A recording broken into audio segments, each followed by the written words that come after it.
want to do a quick review of a film I saw recently called Brad's Status, starring Ben Stiller. This is a film that a lot of people may know, but I'm sure there's a hell of a lot more people that don't know about it. It's a curious little film that was directed by Mike White, who he was the writer behind School of Rock, Nacho Libre, Orange County, even Pitch Perfect 3. He was actually Schneebly in School of Rock. And this latest film is almost a departure. It's a much more dramatic kind of story. Ben Stiller stars as a father who's taken his son across country to visit a few colleges, Harvard being the main one. And whilst the pilgrimage is very much in the interest of the son, the story itself focuses on the father's insecurities about life. He's one of those serial doubters. He feels that he's not successful in life. All of his friends from college have gone on to be successful. He's worried that he's getting old, and all of these things are just mounting on top of him and pushing him into a really deep state of depression. And it's a state of depression that he tries to mask through his sense of humour, which doesn't always hit the spot, and it's a very, very fascinating character study. At first, when I watched the film, I actually did feel that it was kind of underwhelming. It didn't quite resonate with me the way it might with other people, but then as it moved along, I did start to feel very attached to the character. I wasn't particularly enjoying the film all that much, I've got to admit, but in retrospect, since watching it, it's been several days and it's still stuck with me. I'm thinking about the character and I'm thinking about the story, and the more I think about it, the more I think, hey, this actually was a very good film. There's not a lot to it, it's very simply made. In fact, it feels very much like a walk and talk, sort of big chill kind of thing. There's a lot of interaction with people from the past, old friends, reacquainted, all that kind of stuff. The cast itself is kind of an ensemble in the same way. You've got Ben Stiller, of course. His son is played by Austin Abrams, who I think is a real up-and-comer. In fact, I have no doubt that in a few years we're going to see him up there with the A-listers. You might know him from Walking Dead. He was in Paper Towns. I believe he was in Kings of Summer. His face might be familiar to you, but if it's not, definitely pay attention because this kid is going places. And the rest of the cast includes Jenna Fisher, Luke Wilson, Michael Sheen and Jermaine Clements from Flight of the Conchords. They're all very good. They all offer a nice juxtaposition to Ben Stiller's character.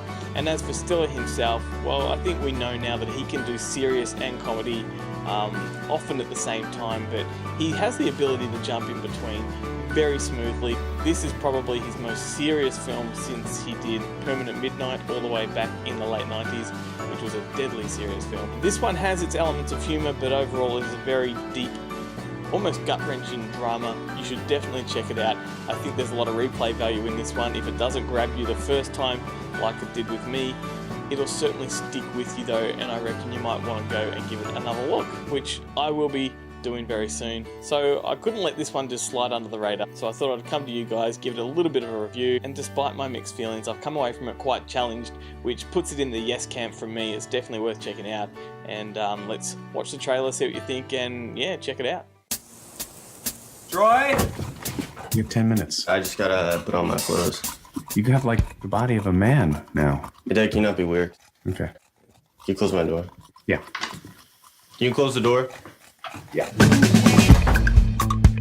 You're going off to find your college. It's not this special. We're fully booked tonight. How about that one? It's not available. Oh, looks like it's available. Yeah, it's not. That night, my mind drifted back to college. So many friends have become successful. Craig Fisher worked for the White House. Jason Hatfield had his own hedge fund. Billy Wursler sold his tech company at 40. What do I have? I work for a nonprofit and nothing to show for it. Somebody asked about you. You know, whatever happened to you. Where's Brad? I remember that guy, Brad. Be happy. Love Be you. present. All right. I love you. These are competitive schools, Troy. Just try not to put too much pressure on yourself. My counselor thinks that I'll get into pretty much everywhere I apply. The kid's going to Harvard. They'll jinx me, dude. My son is a very talented musician. Also composes his own music, so Wonderful. I'm pretty sure Harvard is going to be in the running. Oh, you think Harvard's got a chance? Suddenly, my thoughts darkened. Troy could easily end up struggling like me. This is Harvard. Even geniuses get rejected. We need to do everything we can. Dad, I'm about to go at my interview. Do you really need to be jumping all over me right now? You're nuts. Do I sound jaded? I started out as idealistic as any of your friends over there. You're 50 years old and you still think that the world was made for you. Oh, I'm 47. Sometimes I worry that people think of me as a failure. Oh, that's right. You have your little thing. Oh, that is a cool thing that you're doing. That is good stuff. Your friends sound like dicks. Everybody's just thinking about themselves. The only person that's thinking about you is me. Isn't it crazy how we made this kid and now he's this brilliant, amazing person? I'm proud of you.